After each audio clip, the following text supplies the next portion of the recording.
Salut à tous, c'est un réel plaisir de se revoir aujourd'hui. J'espère que malgré la forte correction qu'il y a eu et qui continue à avoir sur le marché des crypto-monnaies, vous avez la pêche.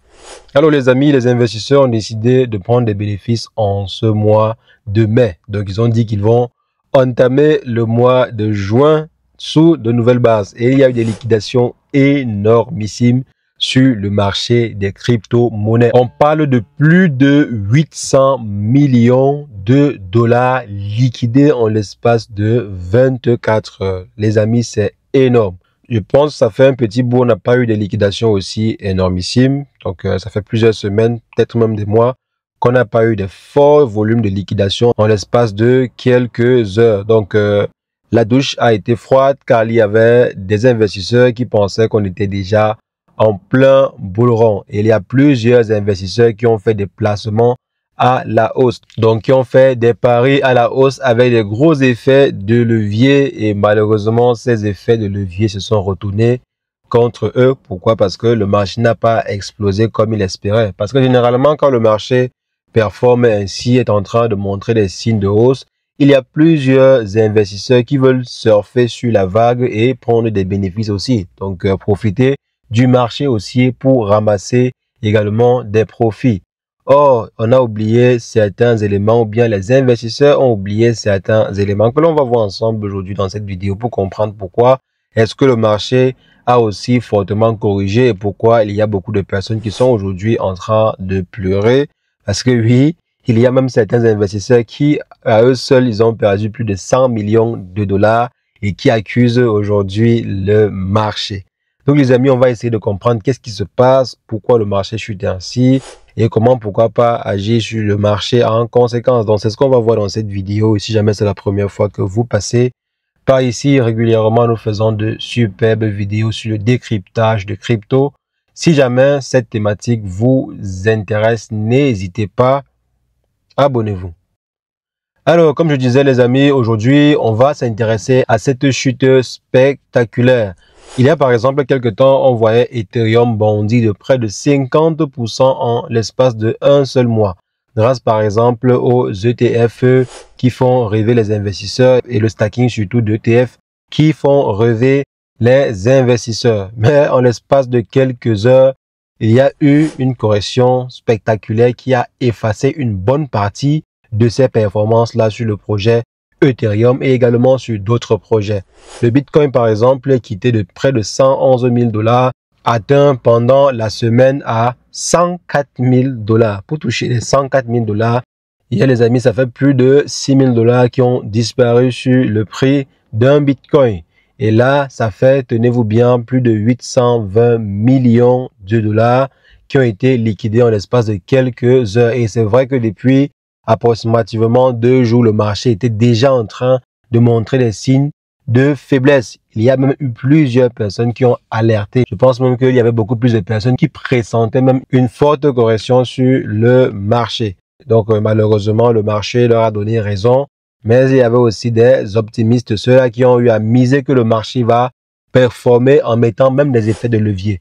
Il y a ceux qui ont eu à mettre des effets de levier de x10, d'autres ont eu à mettre les x5 sur des investissements de plusieurs millions de dollars, d'autres ont eu à mettre des investissements fous et le marché s'est retourné contre eux. Comme l'investisseur James Wine qui a perdu plus de 100 millions de dollars en l'espace d'un week-end. Donc en une semaine, voire particulièrement le week-end. Donc ce dernier a perdu et a fait des bruits sur Internet parce qu'il s'est plaint en disant que sur le marché des crypto-monnaies, les dés sont pipés, il y a des manipulations énormes sur le marché. La communauté a commencé à rigoler parce que si c'est aujourd'hui que ce dernier se rend compte que le marché des crypto-monnaies ou bien qu'il y a des manipulations sur le marché, ça veut dire que ce dernier a beaucoup à apprendre parce que près de 70%, voire même 80% du marché, c'est qu'il y a des manipulations. Les investisseurs, les petits investisseurs surtout savent que lorsque les grosses baleines décident de prendre les bénéfices, les amis, ils subissent. Donc aujourd'hui que un moyen investisseur, parce qu'il a perdu quand même 100 millions, ce n'est pas un petit investisseur, c'est quand même un moyen investisseur. Donc si ce dernier perd 100 millions, les amis, c'est déjà bon. là, prochainement, il va comprendre quand on dit que les baleines manipulent le marché. Je pense que là, il comprendra mieux. Donc là, c'est la petite histoire de James Wine qui a perdu plus de 100 millions de dollars. Donc de façon grosso modo, il y a des investisseurs ainsi qui ont eu à perdre beaucoup d'argent parce qu'ils voulaient en fait surfer sur la vague haussière. Mais la vague n'était pas assez stable. Je crois que j'ai eu à dire cela dans la précédente vidéo ou bien dans l'une des dernières vidéos que le marché, c'est vrai, il est à la hausse, mais ce n'est pas encore certain qu'on soit en bull run. Pourquoi? Parce qu'il suffit simplement que Donald Trump fasse une annonce ou bien qu'on ait un pressentiment que le marché ne va pas suivre pendant quelques temps, que les liquidations commencent. Et d'autant plus que quoi? D'autant plus que actuellement, il y a de plus en plus de gros investisseurs qui arrivent sur le marché et investissent des milliards sur le marché. Donc, quand ces derniers investissent des milliards sur le marché, ils sont là pour faire du profit. Et quand quelqu'un investit 100 milliards sur un marché, si le marché fait juste une performance de 1%, ce dernier gagne 1 milliard, les amis. Quand par exemple, il investit 100 milliards, si le marché fait juste 10%, il gagne 10 milliards.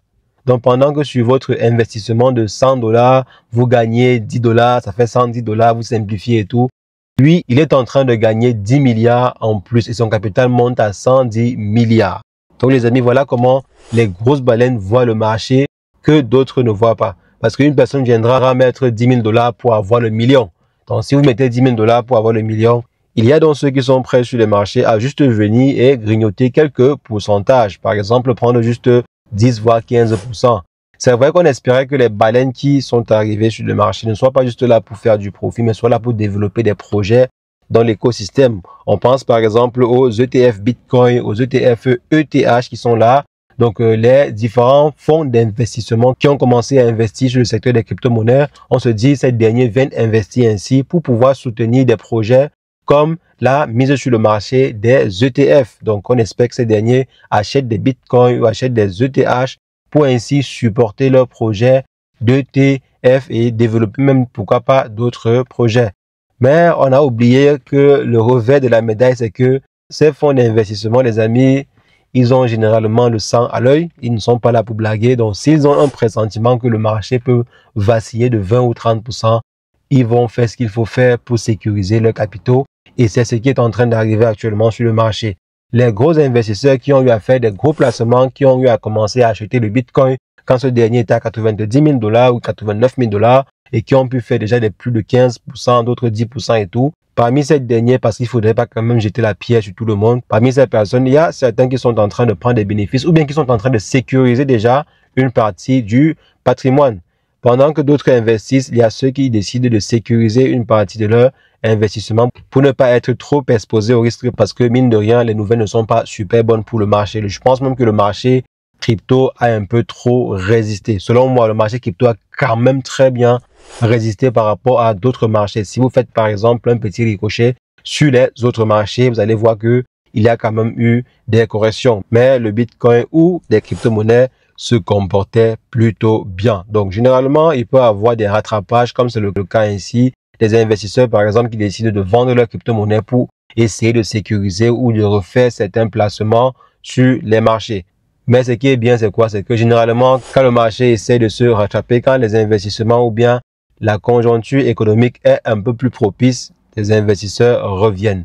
Raison pour laquelle, quand vous avez des opportunités pareilles ou bien quand le marché chute ainsi, si vous avez la possibilité de faire des placements, ça pourrait être intéressant pour vous parce que mine de rien, le marché ne va jamais chuter jusqu'à zéro. Donc, le marché peut chuter, mais va toujours se relever. C'est ce que je pense quand même que le marché des crypto-monnaies ne peut pas aller jusqu'à zéro. Donc, si le marché chute, ça sera toujours une opportunité d'entrer à un meilleur prix. Et le temps nous donne raison et donne également raison à tous ceux-là qui ont misé gros sur le secteur des crypto-monnaies au fil du temps. Donc, je pense que ça peut aussi être un bon choix que de faire des placements quand le marché chute, comme certaines personnes, bien sûr, sont en train de le faire parce que, mine de rien, même si le marché chute, il y a aussi des personnes qui sont en train d'acheter. C'est la raison pour laquelle le marché ne chute pas aussi de façon dévastateur. Donc, il y a quand même des personnes qui sont en train d'acheter et qui continuent d'acheter. Il y a même des grosses baleines qui continuent d'acheter des crypto-monnaies. Maintenant, ce qu'il faudrait simplement espérer, c'est quoi? C'est que les affaires vont de plus en plus mieux parce que ce qui fait vendre, c'est l'incertitude. Et lorsque les investisseurs ne savent pas si demain sera propice ou après-demain sera propice, ces derniers vendent pour sécuriser leur patrimoine. C'est toujours, mais alors toujours intéressant. Donc les amis, voilà ce qui a conduit à une forte correction. Il y a également d'autres facteurs, mais je dirais, on a là les facteurs principaux. Il y a d'autres facteurs mineurs pour lesquels le marché pourrait avoir chuté. Mais on se dit, voici les principaux facteurs d'entrée en jeu de nouveaux investisseurs, mais qui ne sont pas vraiment super experts et qui peuvent vendre facilement, peut-être sur un coup de tête, ou bien si la stratégie n'est pas encore stable, ou bien si le marché n'est pas assez propice. Parce que si une personne vient d'arriver dans un secteur pareil, il y a toujours des chances que ce dernier ressorte ou bien se retracte si jamais le marché commence à présenter des signes un peu de faiblesse. Ils vont commencer à dire, ou bien leurs collègues vont dire, je vous avais dit de ne pas investir sur cette entité-là, je vous avais dit de ne pas investir sur le Bitcoin, bien sur les crypto-monnaies. C'est très risqué. Ce n'est pas un bon placement et tout bon. Je pense que là, ce sont les commentaires que certains pessimistes vont envoyer aux plus optimistes qui travaillent dans le secteur de la finance, disant que je vous avais dit de ne pas investir sur le Bitcoin. Voilà ça que vous récoltez aujourd'hui. Donc les amis, voilà ce qu'il en est. Si vous avez également des informations complémentaires, n'hésitez pas, mettez-les en commentaire pour renchérir la vidéo. C'est ce que je voulais partager. On va se revoir très prochainement pour une nouvelle vidéo sur le décryptage de crypto. Mais entre-temps, portez-vous bien. Ciao, ciao.